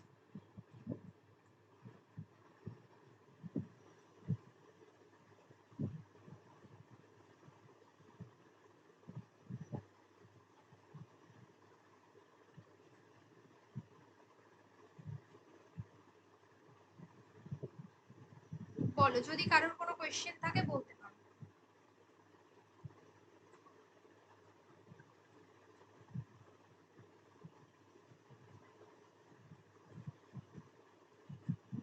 ওই 1640 খ্রিস্টাব্দর কাছাকাছি মনে করা হয় যে তিনি তার কাব্যটি লিখেছেন, 1640-এর কাছে।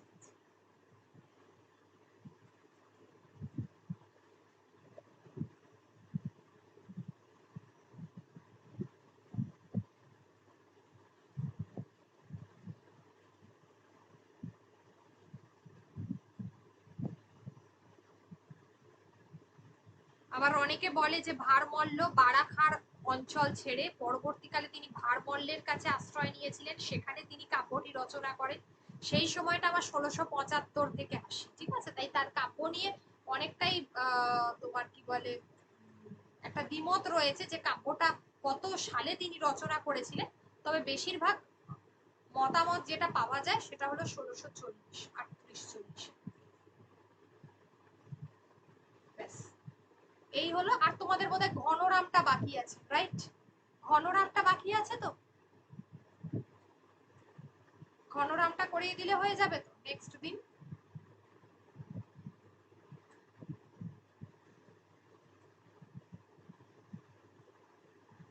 সন্ধি পুরো কমপ্লিট হয়ে গিয়েছিল, সন্ধি পুরো কমপ্লিট হয়ে গিয়েছিল।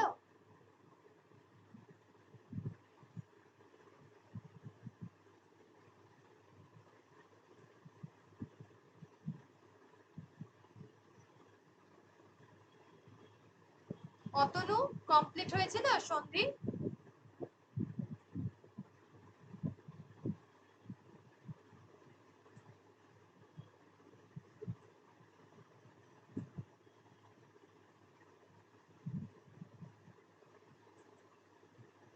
রাহুল, সাবিউর?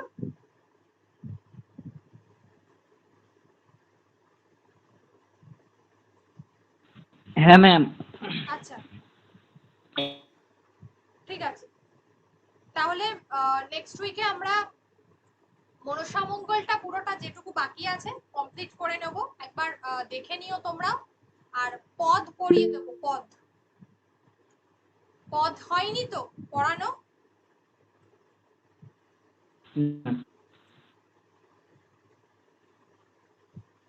তাহলে এই তোমার মঙ্গলবার দিনকে পদটা পড়িয়ে দেবো। আর ঘনমঙ্গল তোমার কি বলে এটা যেটা ঘনরাম চক্রবর্তী বাকি আছে ধর্মমঙ্গল কাব্যের ওই অংশটা পড়িয়ে দেব। আগে মঙ্গলবার এটা করি, আর বুধবার দিন আমরা আবার টেক্সট করব, ঠিক আছে?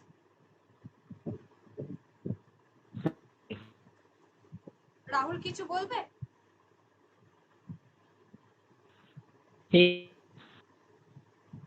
বলো, শোনা যাচ্ছে না, বলো কি বলবে।